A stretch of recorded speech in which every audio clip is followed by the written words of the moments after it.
Odisha state open university MA Odia course आलोचना करबा MA OD 10 block 4 unit 3 नृ कैंद्रिकता ओ परिवेश कैंद्रिकता एथिरे थिबा आत्मपरीक्षण प्रश्न उत्तर प्रथम रही क विभाग संक्षिप्त उत्तरमूलक प्रश्न। एक नंबर प्रश्न है नृ कैंद्रिकता कहले कौन बुझ। उत्तर है परिवेश समालोचनार एक प्रमुख अंग होउछि नृ कैंद्रिकता। नृ कैंद्रिकता होउछि एक सिद्धांत बा बाद जहाकू समस्त प्रकार परिवेशगत असंतुलन और परिसंस्थीय विपर्ययर कारण रूपे मध्य ग्रहण करा जाए। एही नृ कैंद्रिकता शब्दटी इंग्राजी प्रतिशब्द होउछि आंथ्रोपोसेंट्रिक। तेणु यही शब्दटीर यथाक्रमे दुईटी ग्रीक शब्दर मिलन रे गठित। गोटे है आंथ्रोप्स आउ गोटे है केंट्रोन। तेणु ग्रीक भाषार आनीत आंथ्रोप्स शब्दटीर ओडिया रूप होउछि मानव आउ केंट्रोन यार अर्थ केंद्र। अतएव ये जो आंथ्रोपोसेंट्री ये जो रहिला यार अर्थ है मानव केंद्रिक बा नर केंद्रिक अबा नृ केंद्रिक। परवर्ती प्रश्न 2 परिसंस्थीय संकटर मूल उत्स नृ केंद्रिकता यही उक्तिटीर सत्यासत्य विचार कर। उत्तर है भगवान को ए विशाल सृष्टि रे मनुष्य होछि श्रेष्ठ प्राणी। एहीपरि विचार हेतु मनुष्य आज समस्त जीवजंतु को केवल निजर सेवा निमित्त उद्दिष्ट भावी सेमानक दिन राति खटाउछि। मनीष एकमात्र प्राणी जे एही पृथ्वीर समस्त सुविधा सुजोग ग्रहण करि आसिछि। एही विशाल विश्वर विज्ञ सदस्य हेउछि एही मानव समाज। तेणु एही विश्वर सकल उपादान सेमानक पई उद्दिष्ट भावी से प्रकृति प्रति क्रूरता सदा सर्वदा एही बड़ी अत्याचार ये सब आज देखेबार लगी। मनुष्यर यही क्रूरता अत्याचार सीमा आज सीमा लंघन करछि, जहा फल परिसंस्थीय संकट सृष्टि होइछि, परिवेश रे असंतुलन सृष्टि होइछि, जंगल नष्ट होइछि, जीवजंतु ध्वंस होइछन्ति। एइथिरु आरंभ होइछि परिवेशीय संकट। एही मर्मरे नृ कैंद्रिक अध्ययन बा मनुष्यर एही अपरिणामदर्शिता हेतु किपरि जीवजगत नष्ट होउछन्ति एहाकू केन्द्र करी जो अध्ययन सूत्रपात होइतिला ताहा हेउछि एही नृ कैंद्रिकता। तेणु परिसंस्थीय संकटर एहा हेउछि मूल उत्स अर्थात एही नृ कैंद्रिकता हेउछि एही परिसंस्थीय संकटर मूल उत्स बा एही संकट किपरि हुए काहेकि हुए यह प्रति अध्ययन करी एथिरे सुधार आनिबा हेउछि नृ कैंद्रिकता। परवर्ती प्रश्न 3 नंबर परिसंस्थीय अनुध्यान सह नृ कैंद्रिकतार संपर्क विषय सूचना प्रदान करिथिबा विश्व मनीषी मानकर नाम उल्लेख कर।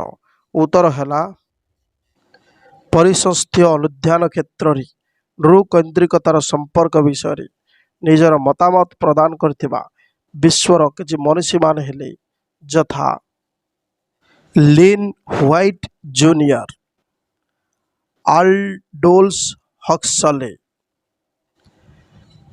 जॉन पासमोर, एपिक्यूरस ओ Stoics, Dave Foreman, Christopher Manes, Kristin Shrader Frechette, William Frankena प्रमुख। परवर्ती आलोचना हला 3 नंबर प्रश्न 4 नंबर प्रश्न दृढ़ नृ कैंद्रिकता कहले तुमे कौन बुझ एवं ख्रीष्ट धर्म ग्रंथर सृष्टि तत्व सह यार कौन संपर्क अच्छे आलोचना कर। उत्तर है दृढ़ नृ कैंद्रिकता अर्थात नियंत्रण तत्व। ସୁଦୀର୍ଘ ପରମ୍ପରାନୁମୋଦିତ ବିଚାରଧାରାକୁ ଆଧାର କରି ଦୁଇଟି ସ୍ପଷ୍ଟ ବିଚାର ଯାହାକି ମନୁଷ୍ୟର କ୍ରିୟାକଳାପକୁ ନିୟନ୍ତ୍ରିତ କରୁଥାଏ। ଗୋଟିଏ ହେଲା ମଣିଷ ହେଉଛି ପ୍ରକୃତିର ଶାସକ, ପ୍ରକୃତି ମଣିଷର ଦାସ ଏବଂ ମାନବର ସେବା ହିଁ ପ୍ରକୃତିର ଭୂମିକା। ଆଉ ଗୋଟିଏ ହେଲା ପ୍ରକୃତି ଅସୀମ ସମ୍ପଦ ଅଧିକାରିଣୀ, ତେଣୁ ମନୁଷ୍ୟ ଇଚ୍ଛା ମୁତାବକ ତାର ବିନିଯୋଗ କରିପାରିବ। ପାଶ୍ଚାତ୍ୟ ଇତିହାସକୁ ଅବଲୋକନ କଲେ ଆମେ ବୁଝିପାରିବା ଯେ ଖ୍ରୀଷ୍ଟ ଧର୍ମାନୁମୋଦିତ ଚିନ୍ତାଧାରା କିପରି ସେମାନଙ୍କର ନୈତିକ ଜୀବନକୁ ପ୍ରଭାବିତ କରିଛି। ଖ୍ରୀଷ୍ଟ ଧର୍ମରେ ପ୍ରକୃତି ପ୍ରତି ଏତାଦୃଶ ନିୟନ୍ତ୍ରଣ ତତ୍ତ୍ୱ ବା ଏହି ଦୃଢ଼ ନୃକୈନ୍ଦ୍ରିକତାର ସ୍ୱର ସ୍ପଷ୍ଟ ଉଦ୍ଭାସିତ।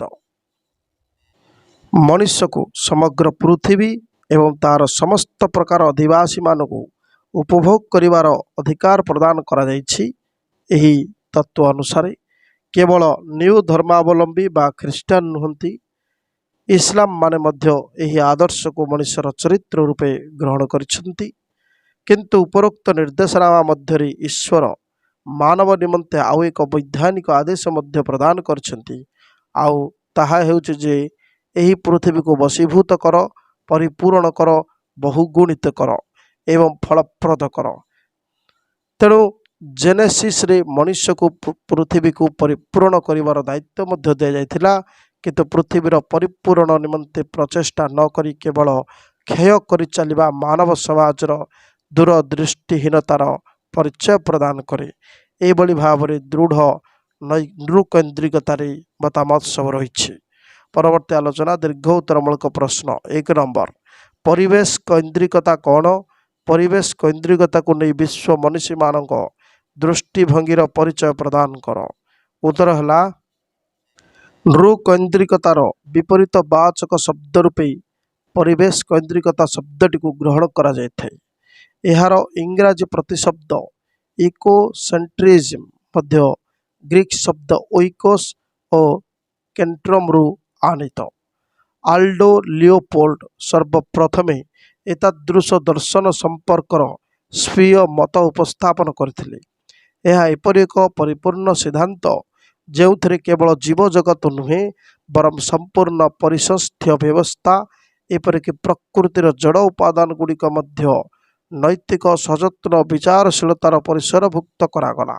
ପରିବେଶର ସମସ୍ତ ଜଡ଼ ଓ ଜୀବନ୍ତ ଉପାଦାନ ଗୁଡ଼ିକର କେବଳ ଉପକରଣ ଯୋଗ୍ୟ ଉପଯୋଗିତା ନାହିଁ, ବରଂ ସେମାନଙ୍କର ମଧ୍ୟ ଅନ୍ତର୍ନିହିତ ମୂଲ୍ୟ ରହିଛି। ସମ୍ପ୍ରତି ଏହା ଏକ ଜୀବସତ୍ତା ସମ୍ବନ୍ଧୀୟ ବିଶ୍ୱାସ ତଥା ପ୍ରମୁଖ ନୈତିକ ଆଦର୍ଶ ରୂପେ ପରିଗୃହୀତ ମଧ୍ୟ ହୋଇଛି। ଏହି ପରିବେଶ କୈନ୍ଦ୍ରିକ ଦର୍ଶନର ପ୍ରମୁଖ ବିଶ୍ୱ ମନୀଷୀଗଣଙ୍କ ମଧ୍ୟରେ ରହିଥିଲେ ଆଲ୍ଡୋ ଲିଓପୋଲ୍ଡ। ଆଲ୍ଡୋ ଲିଓପୋଲ୍ଡ ଆଧୁନିକ ପରିବେଶୀୟ ଦର୍ଶନର ପ୍ରମୁଖ ମନୀଷୀମାନଙ୍କ ମଧ୍ୟରୁ ଅନ୍ୟତମ। ସେ ଜଣେ ଆମେରିକୀୟ ଲେଖକ, ଦାର୍ଶନିକ, ବୈଜ୍ଞାନିକ, ପରିବେଶବିତ୍, ଜଙ୍ଗଲ ରକ୍ଷକ ତଥା ପ୍ରାକୃତିକ ପରିବେଶର ସଂରକ୍ଷକ। 1949 ମସିହାରେ ଅର୍ଥାତ୍ ଏହି ମହାନ ପରିବେଶବିତ୍ଙ୍କ ମୃତ୍ୟୁର ଠିକ୍ ବର୍ଷକ ପରେ ଏ ସେଣ୍ଟ କଣ୍ଟ୍ରି ଆଲମାନାକ୍ ଶୀର୍ଷକରେ ତାଙ୍କ ରଚିତ ବହୁଚର୍ଚ୍ଚିତ ପୁସ୍ତକଟି ପ୍ରକାଶିତ ହୋଇଥିଲା। ଏହି ପୁସ୍ତକରେ ସେ ମତବ୍ୟକ୍ତ କରିଛନ୍ତି ଯେ ଯଦି କୌଣସି ମାନବକୃତ କାର୍ଯ୍ୟ ଦ୍ୱାରା ପ୍ରକୃତିର ଜଡ଼ ଜଗତ ମଧ୍ୟ ନିଜର ସଂହତି, ସୌନ୍ଦର୍ଯ୍ୟ ଓ ସ୍ଥାୟିତ୍ୱ ହରାଇ ବସେ, ତେବେ ତାହା ଅନୁପଯୁକ୍ତ ଏବଂ ନିନ୍ଦନୀୟ କର୍ମ। ଏହି ପୁସ୍ତକରେ ଦି ଲ୍ୟାଣ୍ଡ ଏଥିକ୍ ବା ଭୂମି ବିଧି ଶୀର୍ଷକରେ ଗୋଟିଏ ଅଧ୍ୟାୟ ମଧ୍ୟ ରହିଛି, ଯାହାକି ପରିବେଶ କୈନ୍ଦ୍ରିକ ଦର୍ଶନ ଦୃଷ୍ଟିରୁ ଏକାନ୍ତ ଗୁରୁତ୍ୱପୂର୍ଣ୍ଣ ଅଟେ। ସେହିପରି ଆଉ ଜଣେ ମନୀଷୀ ହେଉଛନ୍ତି ଜେମ୍ସ ଲଭଲକ୍। 1919 ମସିହା ଜୁଲାଇ ମାସ 26 ତାରିଖରେ ଜନ୍ମଗ୍ରହଣ କରିଥିବା ଏହି ବୈଜ୍ଞାନିକ ଓ ପରିବେଶବିତ୍ ଜଣକ ଗାଇଆ ସିଦ୍ଧାନ୍ତ ନାମକ ଏକ ସିଦ୍ଧାନ୍ତର ଆଦ୍ୟ ପ୍ରବର୍ତ୍ତକ ରୂପେ ପରିବେଶ କୈନ୍ଦ୍ରିକ ଅଧ୍ୟୟନ ସହ ସମ୍ପୃକ୍ତ ହୋଇଥିଲେ। ସେହିପରି ଆଉ ଜଣେ ହେଉଛନ୍ତି ଆର୍ନେ ଡେକ୍ ଏଇଡନେସ୍, ଯିଏକି ଜଣେ ନରୱେ ଦେଶର ଦାର୍ଶନିକ। ସେ ମଧ୍ୟ ଗଭୀର ପରିସଂସ୍ଥା ବା ଡିପ୍ ଇକୋଲୋଜି ଶୀର୍ଷକ ସିଦ୍ଧାନ୍ତ ସମ୍ପର୍କରେ ସୂଚନା ପ୍ରଦାନ କଲେ। ସେହିପରି ଆଉ ଜଣେ ହେଉଛନ୍ତି ହୋଲମସ୍ ରୋଲଷ୍ଟନ୍ ତୃତୀୟ, ଯିଏକି କୋଲୋରାଡୋ ରାଜ୍ୟ ବିଶ୍ୱବିଦ୍ୟାଳୟରେ ଦର୍ଶନ ବିଭାଗର ଜଣେ ପ୍ରଫେସର ରୂପେ କାର୍ଯ୍ୟରତ ଥିଲେ। ସେ ମଧ୍ୟ ତାଙ୍କ ରଚିତ ପୁସ୍ତକ ମାଧ୍ୟମରେ ପରିବେଶୀୟ ଅଧ୍ୟୟନ ନିମନ୍ତେ ଉପଯୋଗୀ ମତାମତ ରଖିଥିଲେ। ସେହିପରି ଆଉ ଜଣେ ହେଲେ ହାଲ୍ ପ୍ଲସ୍ ଉଡ୍, ଯିଏକି ଅଷ୍ଟ୍ରେଲିଆରେ ଜନ୍ମିତ ଜଣେ ଦାର୍ଶନିକ। ସେ ମଧ୍ୟ ଉଗ୍ର ପରିବେଶବିତ୍ ଭାବେ ନିଜର ଦୃଢ଼ ଭୂମିକା ନିର୍ବାହ କରି ନୃକୈନ୍ଦ୍ରିକତାର ବିରୁଦ୍ଧାଚରଣ କରିଛନ୍ତି। ଆଉ ଜଣେ ମହାମନୀଷୀ ହେଉଛନ୍ତି ଜେ ବାଇରଡ୍ କାଲିକଟ୍। ସେ ଜଣେ ଆମେରିକୀୟ ଦାର୍ଶନିକ ଏବଂ ତାଙ୍କୁ ସମ୍ପ୍ରତି ପରିବେଶୀୟ ଦର୍ଶନର ଅନ୍ୟତମ କର୍ଣ୍ଣଧାର ରୂପେ ଗ୍ରହଣ କରାଯାଏ। ଆଉ ଜଣେ ହେଲେ ଫ୍ରେୟା ମାଥ୍ୟୁସ୍, ଯିଏକି ଅଷ୍ଟ୍ରେଲିଆରେ ଜନ୍ମିତ ଜଣେ ପରିବେଶ ଦାର୍ଶନିକ। ସେ ମଧ୍ୟ ପରିସ୍ଥିତି ଅଧିବିଜ୍ଞାନ ଏବଂ ଚେତନା, ମନ ଓ ଆତ୍ମା ଆଦି ବିଷୟବସ୍ତୁକୁ ନିଜର ଅଧ୍ୟୟନର ପରିସରଭୁକ୍ତ କରିଛନ୍ତି। ଆଉ ଜଣେ ମହାମନୀଷୀ ହେଉଛନ୍ତି କ୍ୟାଥଲିନ୍ ଡିନ୍ ମୁର୍। ସେ ଜଣେ ଦାର୍ଶନିକ, ଲେଖିକା ଓ ପରିବେଶବିତ୍। ପ୍ରାକୃତିକ ବିଶ୍ୱର ସାଂସ୍କୃତିକ ତଥା ଆଧ୍ୟାତ୍ମିକ ମୂଲ୍ୟବୋଧକୁ ନେଇ ସେ ନିଜର ଲେଖନୀ ଚାଳନା ଆରମ୍ଭ କରିଥିଲେ।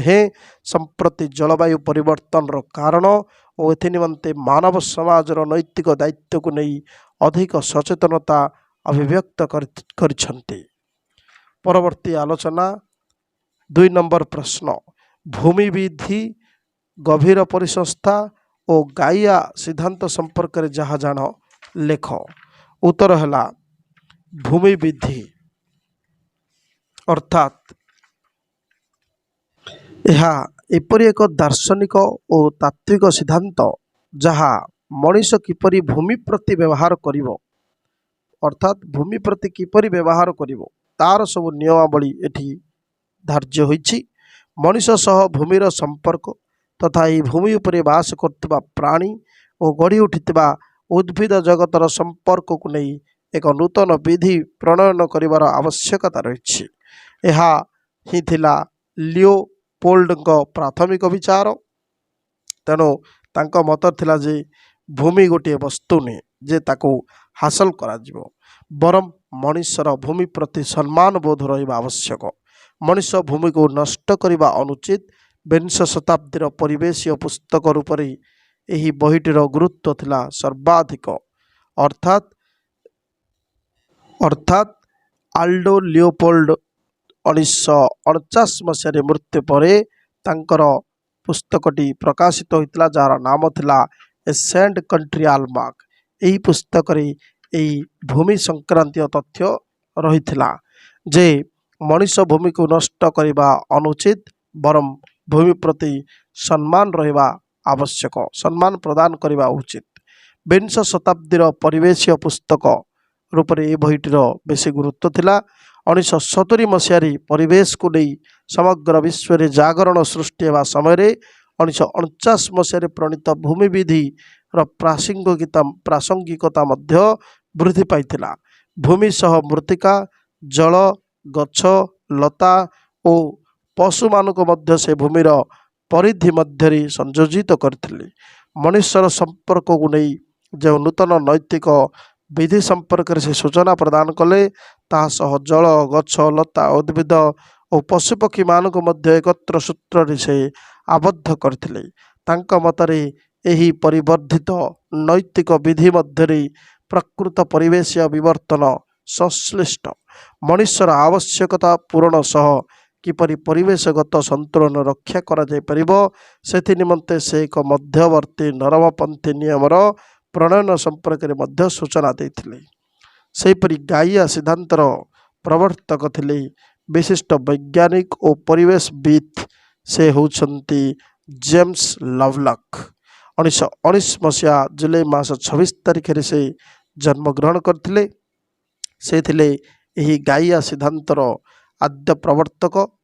ଏହି ସିଦ୍ଧାନ୍ତ ଅନୁଯାୟୀ ଜୀବିତ ପ୍ରାଣୀ ତଥା ଉଦ୍ଭିଦମାନେ ଅଜୈବ ପାରିପାର୍ଶ୍ୱ ସହ ଏପରି କ୍ରିୟା ପ୍ରତିକ୍ରିୟା ଜନିତ ସମ୍ବନ୍ଧରେ ଜଡ଼ିତ, ଯାଦ୍ୱାରା କି ପୃଥିବୀରେ ଏକ ପ୍ରକାର ସ୍ୱନିୟନ୍ତ୍ରିତ ବ୍ୟବସ୍ଥା କ୍ରିୟାଶୀଳ ହୋଇ ଏହି ପୃଥିବୀରେ ଜୀବନ ଧାରଣ ନିମନ୍ତେ ଅନୁକୂଳ ବାତାବରଣ ସୃଷ୍ଟି ହୋଇପାରିଛି। ସେ ତାଙ୍କ ଦ୍ୱାରା ପ୍ରଣୀତ ଏହି ଚିନ୍ତାଧାରାର ନାମ ଗାଇଆ ରଖିଲେ, କାରଣ ଗ୍ରୀକ୍ ପୁରାଣରେ ଆଦିକାଳରୁ ବିଦ୍ୟମାନ ମୃତ୍ତିକା ଦେବୀଙ୍କୁ ଏହି ନାମରେ ନାମିତ କରାଯାଉଥିଲା। ଜୀବମଣ୍ଡଳ ଓ ସୂକ୍ଷ୍ମ ଅଣୁଜୀବମାନଙ୍କ ବିବର୍ତ୍ତନ ପ୍ରକ୍ରିୟା କିପରି ବିଶ୍ୱର ତାପମାତ୍ରା, ସମୁଦ୍ର ଜଳର ଲବଣତା ଏବଂ ବାୟୁମଣ୍ଡଳରେ ଅମ୍ଳଜାନର ମାତ୍ରାକୁ ପ୍ରଭାବିତ କରିଥାଏ, ସେ ଏଠାରେ ଏହି ସମ୍ପର୍କରେ ସବୁ ଆଲୋଚନା କରିଥିଲେ। ସେହିପରି ଗଭୀର ପରିସଂସ୍ଥା ବା ଡିପ୍ ଇକୋଲୋଜି, ଏହାର ପ୍ରବର୍ତ୍ତକ ଥିଲେ ଆର୍ନେ ଡେକ୍ ଏଇଡନେସ୍, ଯିଏକି ଜାନୁଆରୀ 27, 1912ରେ ଜନ୍ମଗ୍ରହଣ କରିଥିଲେ ନରୱେ ଦେଶରେ। ସେ ନେସ୍କୁ ପରିବେଶୀୟ ଆନ୍ଦୋଳନର ଅନ୍ୟତମ ବୌଦ୍ଧିକ ଏବଂ ପ୍ରେରଣାର୍ଥୀ ବ୍ୟକ୍ତି ରୂପେ ଗ୍ରହଣ ମଧ୍ୟ କରିଥିଲେ। ଆଉ ନେସ୍ଙ୍କ ଉପରେ 1962 ମସିହାରେ ପ୍ରକାଶିତ ରାକେଲ୍ କାର୍ସନ୍ ରଚିତ ସାଇଲେଣ୍ଟ ସ୍ପ୍ରିଙ୍ଗ ପୁସ୍ତକର ପ୍ରଭାବ ପଡ଼ିଥିବା ପ୍ରସଙ୍ଗ ଗ୍ରହଣୀୟ। ଏତଦ୍ବ୍ୟତୀତ ମହାତ୍ମା ଗାନ୍ଧୀ ଏବଂ ବୁଦ୍ଧଦେବଙ୍କ ଦର୍ଶନ ଦ୍ୱାରା ମଧ୍ୟ ସେ ପ୍ରଭାବିତ ହୋଇଥିଲେ।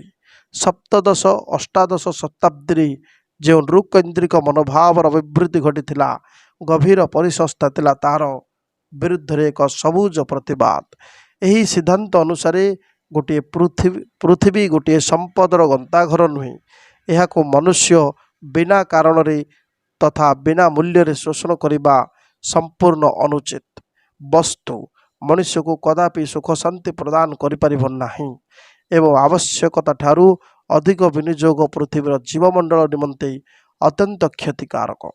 ଗଭୀର ପରିସଂସ୍ଥାର କେତୋଟି ପ୍ରମୁଖ ବୈଶିଷ୍ଟ୍ୟ ରହିଥିଲା, ଯେପରିକି ପୃଥିବୀରେ ଉଭୟ ମାନବ ସମାଜ ଓ ମାନବେତର ସମାଜର ସକ୍ରିୟ ତଥା ସତେଜ ଭୂମିକା ରହିଛି। ମଣିଷ ଉଦ୍ଦେଶ୍ୟରେ ପ୍ରକୃତି ଜଗତ ବ୍ୟବହୃତ ନହେଲେ ମଧ୍ୟ ତାହାର ସ୍ୱୀୟ ମୂଲ୍ୟ ପୃଥିବୀର ଅନୁକୂଳ ବାତାବରଣ ନିମନ୍ତେ ଏକାନ୍ତ ଉପଯୋଗୀ। ଜୈବ ବିବିଧତାକୁ ଅବଲୋକନ କରି ଆମେ ବୁଝିବା ଉଚିତ ଯେ ସେମାନଙ୍କ ନିଜସ୍ୱ ମୂଲ୍ୟକୁ ବୁଝିବା ଏବଂ ସମ୍ମାନ ଦେବା ମଣିଷର ନୈତିକ ଆଚରଣ।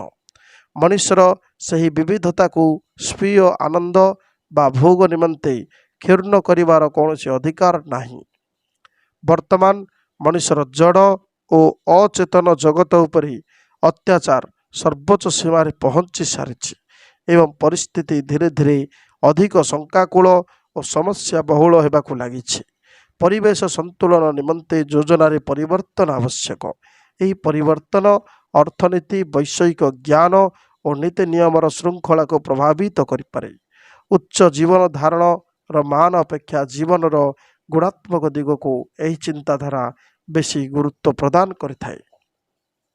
ପରବର୍ତ୍ତୀ ଆଲୋଚନା, ପ୍ରଶ୍ନ ନମ୍ବର 3, ପରିବେଶ କୈନ୍ଦ୍ରିକତା ସମ୍ପର୍କରେ ସୂଚନା ପ୍ରଦାନ କରି ଏତାଦୃଶ ବିଚାରଧାରା ସହ ସଂଯୋଗ ସୂତ୍ରରେ ଆବଦ୍ଧ ଅନ୍ୟ କେତୋଟି ଦାର୍ଶନିକ ସିଦ୍ଧାନ୍ତ ସମ୍ପର୍କରେ ଉଲ୍ଲେଖ କର। ଉତ୍ତର ହେଲା, ନୃକୈନ୍ଦ୍ରିକତାର ବିପରୀତ ବାଚକ ଶବ୍ଦ ରୂପେ ପରିବେଶ କୈନ୍ଦ୍ରିକତା ଶବ୍ଦଟି ବ୍ୟବହାର କରାଯାଏ, ଯାହାକି ଇକୋସେଣ୍ଟ୍ରିଜିମ୍ ବା ଗ୍ରୀକ୍ ଶବ୍ଦ ଓଇକସ୍ ଆଉ କେଣ୍ଟ୍ରମରୁ ଆନିତ। ଆଲ୍ଡୋ ଲିଓପୋଲ୍ଡ ହେଉଛନ୍ତି ସର୍ବପ୍ରଥମ ବ୍ୟକ୍ତି ଯିଏକି ଏହି ପରିବେଶ କୈନ୍ଦ୍ରିକତା ଶବ୍ଦ ବ୍ୟବହାର ସହ ଏହା ସମ୍ବନ୍ଧରେ ମତାମତ ରଖିଥିଲେ ଯେ ପରିବେଶର ସମସ୍ତ ଜଡ଼ ଓ ଜୀବନ୍ତ ଉପାଦାନ ଗୁଡ଼ିକ କେବଳ ଉପକରଣ ଯୋଗ୍ୟ ଉପଯୋଗିତା ଏମାନଙ୍କର ନାହିଁ, ବରଂ ସେମାନଙ୍କର ମଧ୍ୟ ଅନ୍ତର୍ନିହିତ ମୂଲ୍ୟ ରହିଛି। ସମ୍ପ୍ରତି ଏହା ଏକ ଜୀବସତ୍ତା ସମ୍ବନ୍ଧୀୟ ବିଶ୍ୱାସ ତଥା ପ୍ରମୁଖ ନୈତିକ ଆଦର୍ଶ ରୂପେ ପରିଗୃହୀତ ହୋଇଛି। ତେଣୁ ଆଲ୍ଡୋ ଲିଓପୋଲ୍ଡ ନିଜର ଏକ ରଚିତ ପୁସ୍ତକ ଏ ସ୍ୟାଣ୍ଡ କଣ୍ଟ୍ରି ଆଲମାନାକ୍, ଏଥିରେ ସେ ବର୍ଣ୍ଣନା କରିଥିଲେ ଯେ ଯଦି କୌଣସି ମାନବକୃତ କାର୍ଯ୍ୟ ଦ୍ୱାରା ପ୍ରକୃତିର ଜଡ଼ ଜଗତ ମଧ୍ୟ ନିଜର ସଂହତି, ସୌନ୍ଦର୍ଯ୍ୟ ଓ ସ୍ଥାୟିତ୍ୱ ହରାଇ ବସେ, ତେବେ ତାହା ଅନୁପଯୁକ୍ତ ଏବଂ ନିନ୍ଦନୀୟ କର୍ମ। ଏଥିରେ ସେ ଭୂମିବିଧି ଶୀର୍ଷକ ଗୋଟିଏ ଅଧ୍ୟାୟ ଯୋଡ଼ିଥିଲେ, ଯାହାକି ପରିବେଶ କୈନ୍ଦ୍ରିକ ଦର୍ଶନ ଦୃଷ୍ଟିରୁ ଏକାନ୍ତ ଗୁରୁତ୍ୱପୂର୍ଣ୍ଣ ଥିଲା। ଏହି ଭୂମିବିଧି ଏକ ଦାର୍ଶନିକ ତାତ୍ତ୍ୱିକ ସିଦ୍ଧାନ୍ତ ଯାହାକି ମଣିଷ କିପରି ଭୂମି ପ୍ରତି ବ୍ୟବହାର କରିବ ତାର ନିୟମାବଳୀକୁ ଧାର୍ଯ୍ୟ କରିଥିଲା। मनीष सह भूमिर संपर्क तथा यही भूमि उपरे बास करुवा प्राणी और गढ़ी उठिथिबा उद्भिद जगतर संपर्क को नहीं एक नूतन विधि प्रणयन करिवार एठी आवश्यकता रहिथिला। यह थिला तांकर प्राथमिक विचार। सेहीपरि जेम्स लाभलक से मध्य जड़े वैज्ञानिक और परिवेशविद थिले जे कि गाइया सिद्धांत नामक एक सिद्धांतर आद्य प्रवर्तक रूपे परिवेश केन्द्रिक अध्ययन सह संपृक्त होते। यही सिद्धांत अनुजाई जीवित प्राणी तथा उद्भिद माने अजैव परिपार्श्व सह एपरी क्रिया प्रतिक्रिया जनित संबंध रे जड़ित जद्वारा कि पृथ्वी एक प्रकार स्वनियंत्रित व्यवस्था क्रियाशील होई এই ପୃଥିବୀରେ ଜୀବନ ଧାରଣ ନିମନ୍ତେ ଅନୁକୂଳ ବାତାବରଣ ସୃଷ୍ଟି କରିପାରିଥାଏ ବୋଲି ସେ ମତ ରଖିଥିଲେ। ସେହିପରି ଆର୍ନେ ଡେକ୍ ଏଡିନେସ୍ ସେ ମଧ୍ୟ ଜଣେ ନରୱେ ଦେଶର ଦାର୍ଶନିକ ଥିଲେ। ତାଙ୍କ ମତରେ ଗଭୀର ପରିସଂସ୍ଥାବାଦ ଏହି ଶୀର୍ଷକ ସେ ମତାମତ ରଖି ସପ୍ତଦଶ ଅଷ୍ଟାଦଶ ଶତାବ୍ଦୀରେ ଏହି ସିଦ୍ଧାନ୍ତଟି କିପରି ନୃକୈନ୍ଦ୍ରିକ ମନୋଭାବର ଅଭିବୃଦ୍ଧି विरोध रे जाई एक सबुज प्रतिवाद करथिला ताहाकू से गभीर परिसंस्था नाम देइथिले। पृथ्वी उभय मानव समाज आ मानवेतर समाज सक्रिय तथा सतेज भूमिका किपरि रही मनीष उद्देश्य प्रकृति जगत व्यवहृत नले मध्य तार स्वीय मूल्य पृथ्वीर अनुकूल वातावरण निमंते किपरि एकांत उपयोगी तथा परिवेश संतुलन निमंते योजना किपरि परिवर्तन आवश्यक जो परिवर्तन की अर्थनीति वैषयिक ज्ञान और नीति नियम श्रृंखला को प्रभावित करे ए संबंध में से आलोचना करथिले। सेहीपरि होल्मस रोल्स्टन तृतीय यही मनीषी जनक मध्य कोलोराडो राज्य विश्वविद्यालय दर्शन विभाग प्रोफेसर रूपे कार्यरत थिले।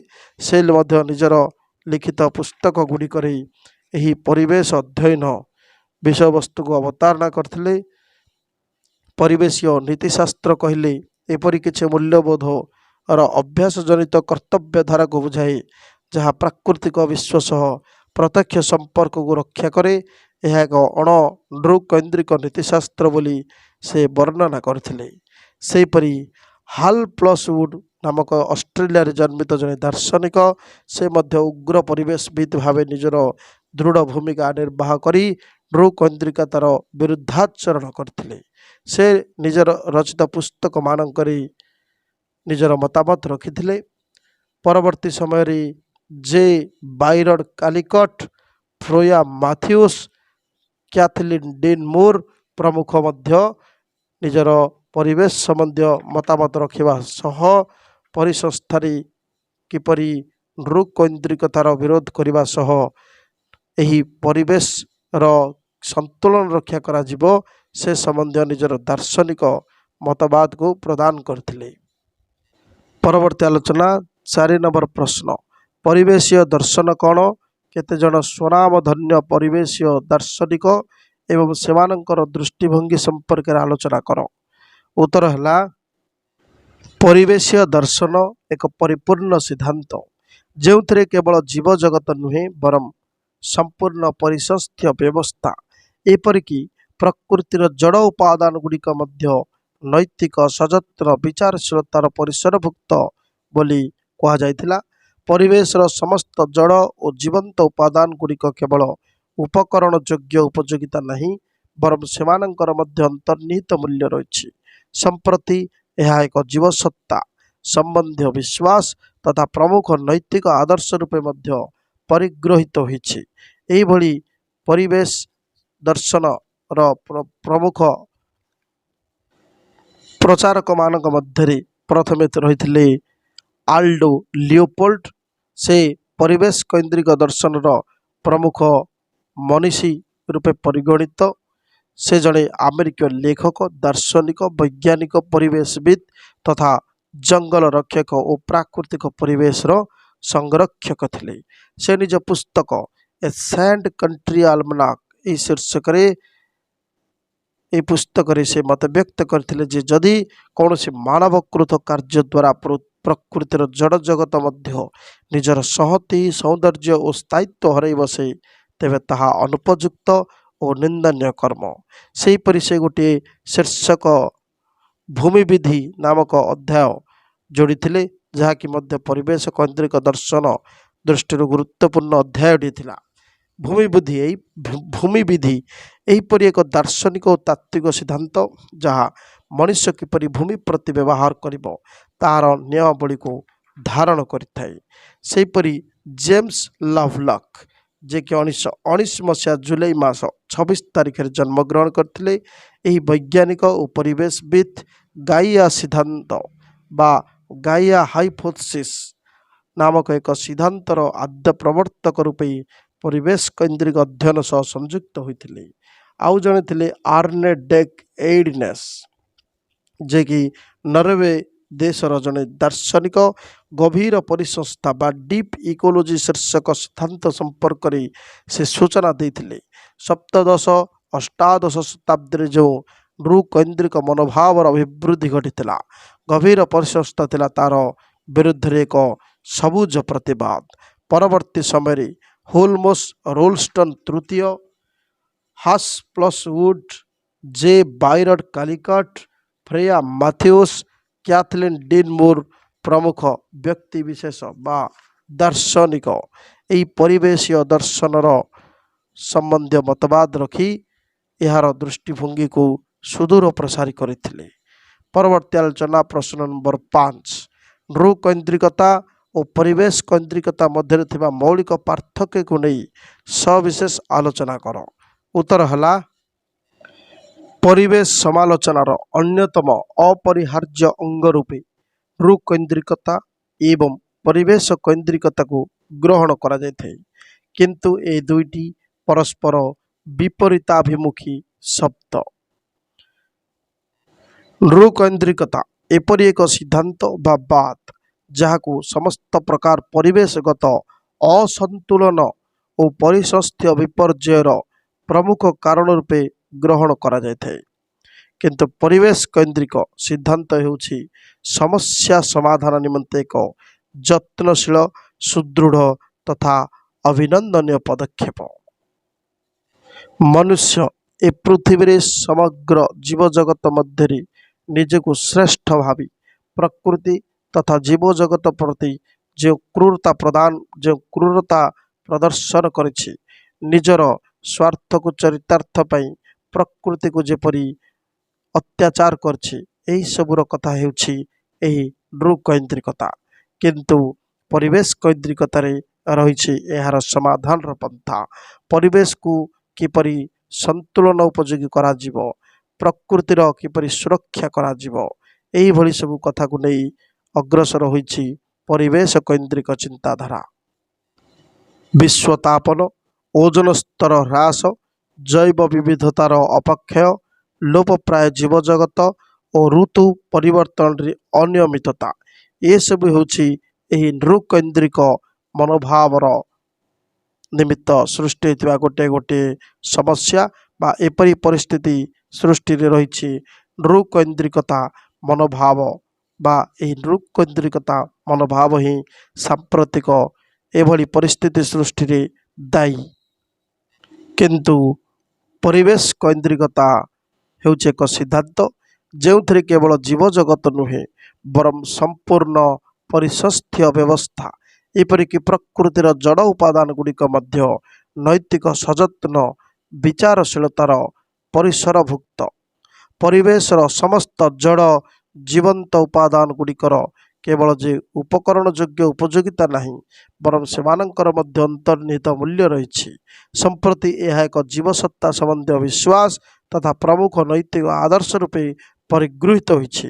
ଏହିଭଳି ସବୁ ବିଚାରଧାରା ରଖିବା ହେଉଛି ପରିବେଶ କୈନ୍ଦ୍ରିକତା। ଏହା ସଦାସର୍ବଦା ପରିବେଶରେ କିପରି ସନ୍ତୁଳନ ରକ୍ଷା ହେବ ଏହାକୁ ଗୁରୁତ୍ୱ ଦେଇଥାଏ। ବର୍ତ୍ତମାନ ମଣିଷର ଜଡ଼ ଓ ଅଚେତନ ଜଗତ ଉପରେ ଅତ୍ୟାଚାର ସର୍ବୋଚ୍ଚ ସୀମାରେ ପହଞ୍ଚି ସାରିଛି ଏବଂ ପରିସ୍ଥିତି ଧୀରେ ଧୀରେ ଅଧିକ ଶଙ୍କାକୁଳ, ସମସ୍ୟା ବହୁଳ ହେବାକୁ ଲାଗିଛି। ମଣିଷର ସେହି ବିବିଧତାକୁ ସ୍ୱୀୟ ଆନନ୍ଦ ଓ ଭୋଗ ନିମନ୍ତେ କ୍ଷୁଣ୍ଣ କରିବାର କୌଣସି ଅଧିକାର ନାହିଁ ବୋଲି ଏହି ପରିବେଶ କୈନ୍ଦ୍ରିକତା ସୂଚାଇ ଦିଏ।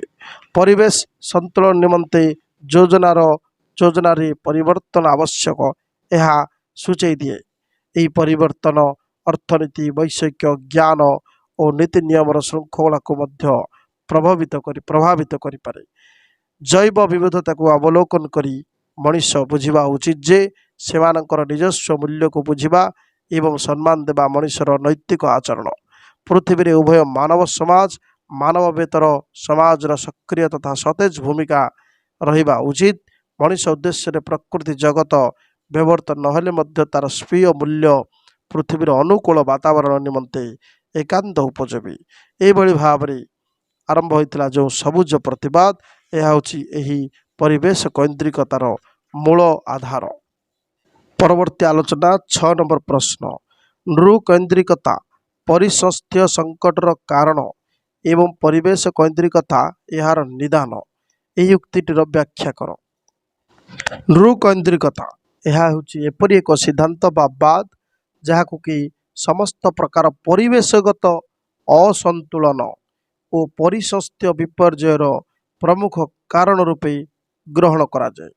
ବିଶ୍ୱତାପନ ହେଉ କିମ୍ବା ଓଜୋନ ସ୍ତର ହ୍ରାସ, ଜୈବ ବିବିଧତାର ଅପକ୍ଷୟ, ଲୋପପ୍ରାୟ ଜୀବଜଗତ ଓ ଋତୁ ପରିବର୍ତ୍ତନରେ ଅନିୟମିତତା, ଏ ସମସ୍ତର ମୂଳ ହେଉଛି ଏହି ନୃକୈନ୍ଦ୍ରିକତା। ଜୀବଜଗତ ମଧ୍ୟରେ ମନୁଷ୍ୟ ନିଜକୁ ଶ୍ରେଷ୍ଠ ମଣିବା ଏବଂ ସେହି ଶ୍ରେଷ୍ଠତ୍ୱକୁ ଆଧାର କରି ଇତରର ପରିପାଳନ ନିମନ୍ତେ ସଚେତନ ନ ହୋଇ ସେମାନଙ୍କର ପରିସଂହାର କରିବା ଓ ଦାନବ ସାଜିବା, ଏହା ହେଉଛି ଏହି ନୃକୈନ୍ଦ୍ରିକତାର ଏକ କୁତ୍ସିତ ରୂପ। ଅତଏବ ଆଜି ସୃଷ୍ଟି ହୋଇଛି ପରିସଂସ୍ଥ୍ୟ ସଙ୍କଟ। ଅପରପକ୍ଷରେ ପରିବେଶ କୈନ୍ଦ୍ରିକତା ହେଉଛି ଏହି ନୃକୈନ୍ଦ୍ରିକତାର ବିପରୀତବାଚକ ଶବ୍ଦ, ଯାହାକି ଗ୍ରୀକ୍ ଶବ୍ଦ ଓଇକୋସ୍ ଓ କେଣ୍ଟ୍ରମରୁ ଆନିତ।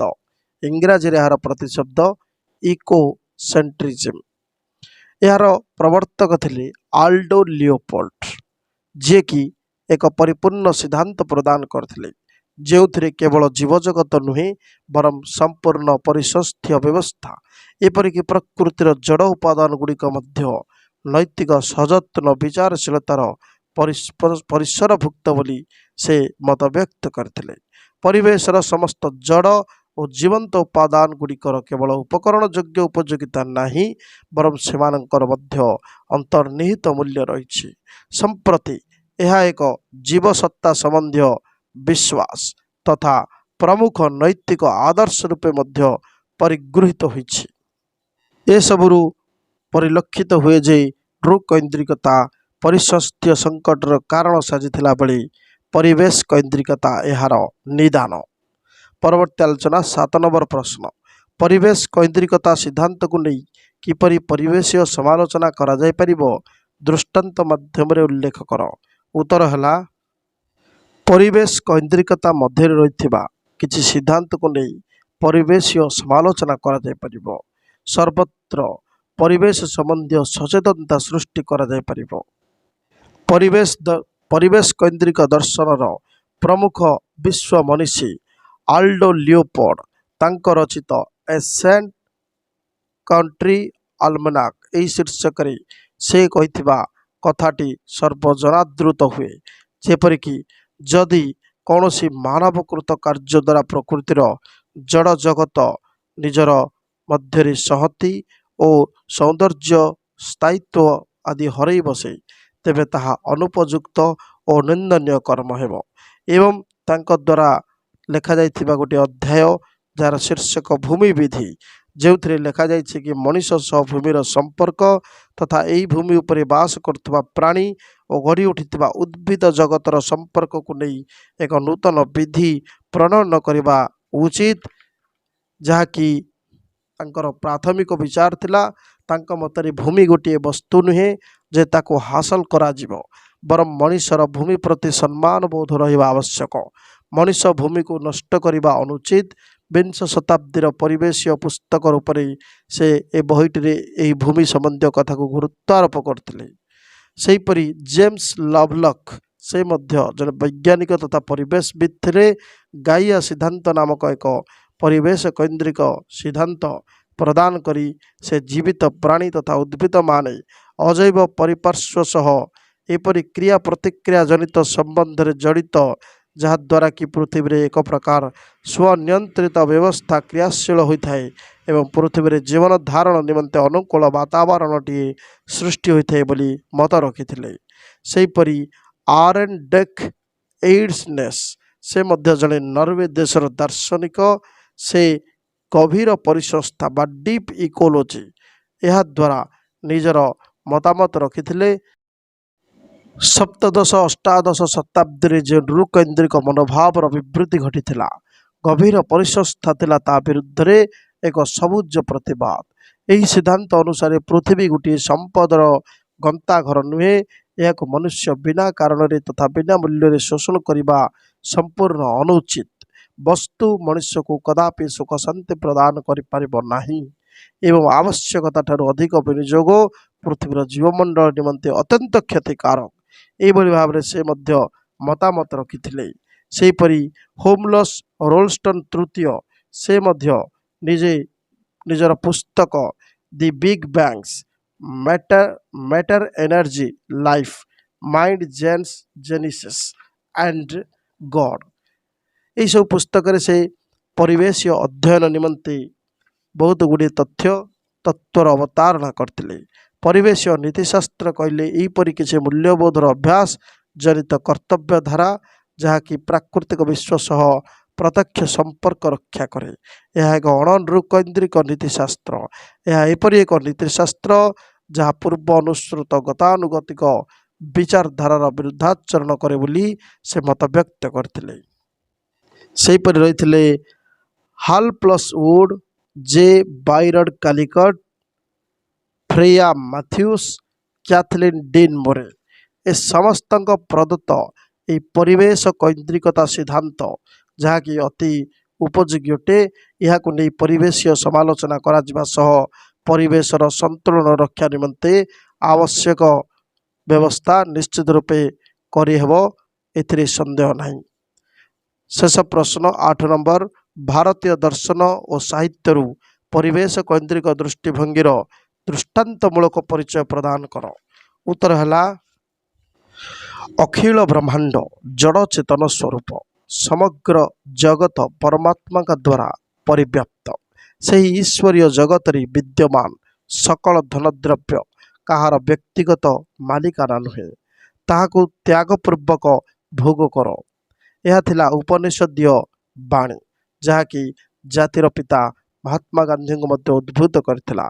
तेणु से कहिथिले I have now come to the final conclusion that if all the Upanishads and all the scriptures happen all of sudden to be reduced to as has and if only the first verse in the Ishopanishad were left intact in the memory of Hinduism would live forever।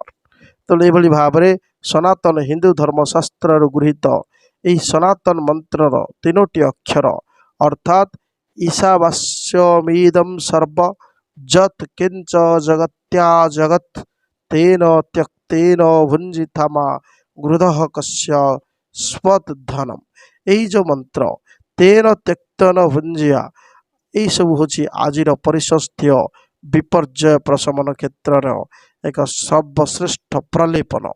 स्वनामधन्य जनप्रिय विज्ञान लेखक doctor Devkant मिश्र विचारधारा अनुजाई भारत ही समग्र विश्व को एक क्षेत्र में मार्गदर्शन प्रदान करिपरिबो। आम परिवेश पुस्तकर प्राक सूचना पृष्ठारे स्वीय मत को पोषण करछंती डॉक्टर मिश्र। सेठी से कहिछंती एठारे प्रणिधान योग्य विषय होउछि जे प्रणिधान योग्य विषय होउछि जे आम देशर सभ्यता संस्कृति परिप्रेक्षी भारतीय माने ही समग्र पृथ्वीर बासिंदा मानक नेतृत्व सुलभ दिग्दर्शन प्रदान करने समीचीन बोध होउछि।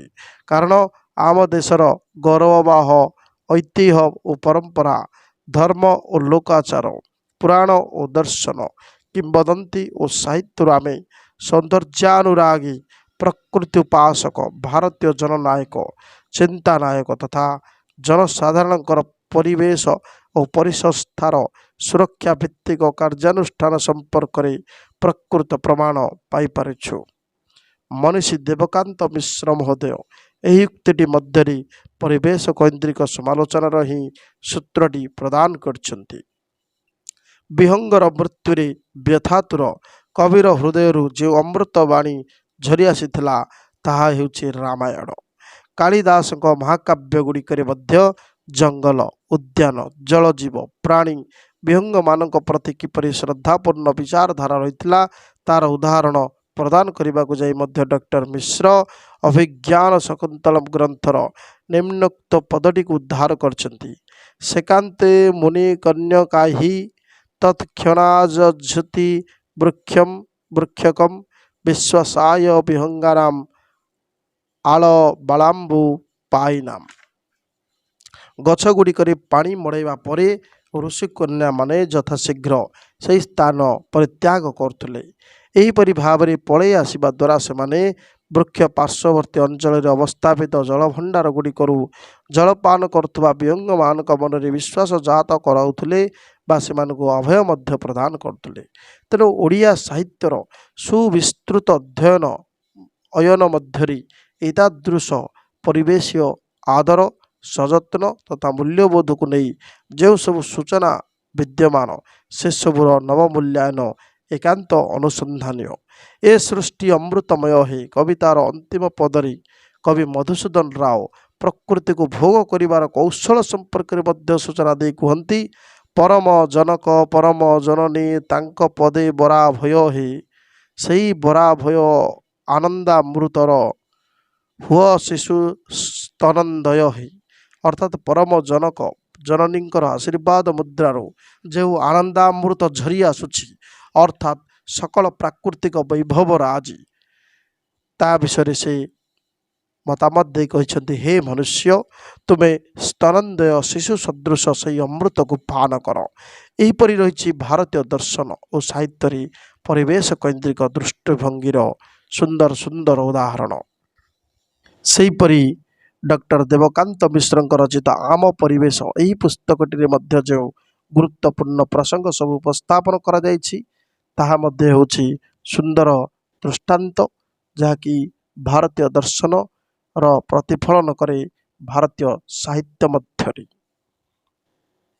ଏହିପରି ଭାବେ ଭାରତୀୟ ଦର୍ଶନ ସାହିତ୍ୟରୁ ପରିବେଶ କୈନ୍ଦ୍ରିକ ଦୃଷ୍ଟିଭଙ୍ଗୀର ପରିଚୟ ମିଳେ। ଧନ୍ୟବାଦ।